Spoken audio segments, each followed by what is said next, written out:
All right, on to our multiplying section. You will love this section because look at it's more simplifying. Okay, so we get to simplify. That's step 1. Then we multiply, and then look what step 3 is. We simplify again. I told you this was just another lesson on how to simplify radicals. You can skip step 1. You can simplify just at the end. However, it's going to make your life a lot easier if you simplify first. So basically, we're using our product rule that we learned last unit. We actually learned it where you had them multiplied under the radical and split them apart. Well, it goes both ways.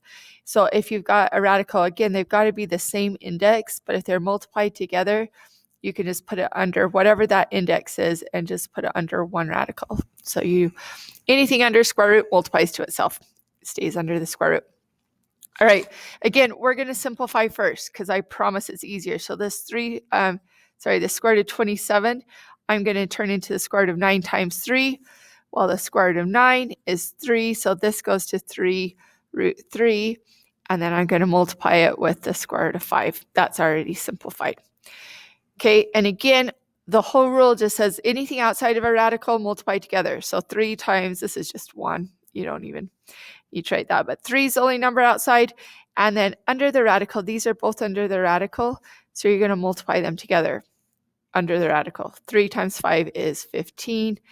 Now, step 3, simplify. Sometimes you can simplify this number again. Now, in this case, you can't. 15 doesn't divide by 9 or 4, any of our perfect squares. So that's just your answer. But always check to see if you can simplify it again at the very end. All right, let's try another one. Let's look at this next one. We get to do some variables here. So again, we're going to look to try and simplify first. So in fact, I'm just going to use this one because you cannot simplify the square root of 6. So that's just going to stay the square root of 6. But this x to the 4th, the square root of x to the 4th is just x squared. Okay, we're going to we'll just write them all together since they're all multiplied, and then we can combine everything at the end. So we've got a 5 right here. This 8 I'm going to write as the square root of 4 times 2, and then 8 to the 4, or x to the 4th times x to the 1st right there. Okay, take the square root of each of those individually. I'm going to rewrite this. So square root of x, or square root of 6, this x squared is out of the radical, this 5 is out of the radical. Square root of 4 is just 2 out of the radical. But then we've got a square root of 2. Square root of x to the 4th is x squared. And we've got a square root of x right here. All right, multiply everything outside the radical. X squared times 5 times 2 times x squared. Well, 5 times 2 is 10.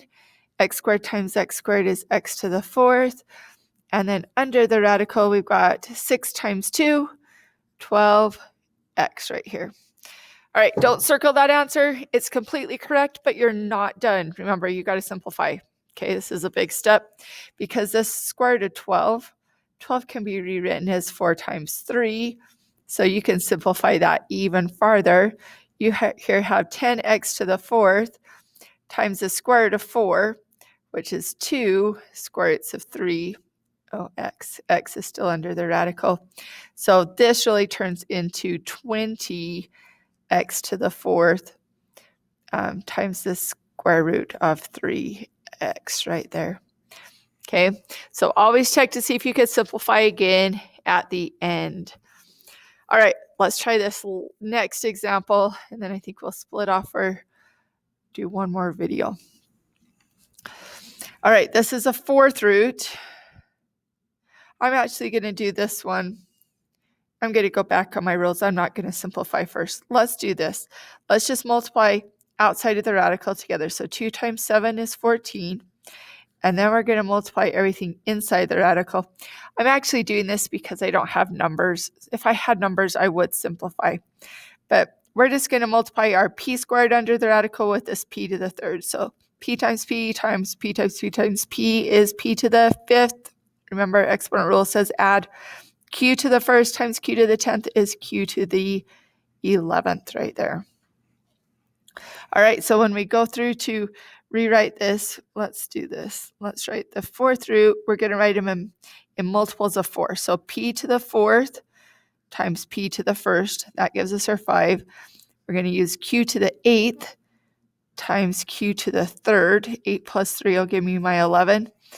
And now just go through and take the fourth root of all of those individually. Fourth root. All right, so we still have that 14. The fourth root of p to the fourth is just p. Let's do this one. The fourth root of q to the eighth is q squared. And then under our fourth root, we've got a p to the first and a q to the third.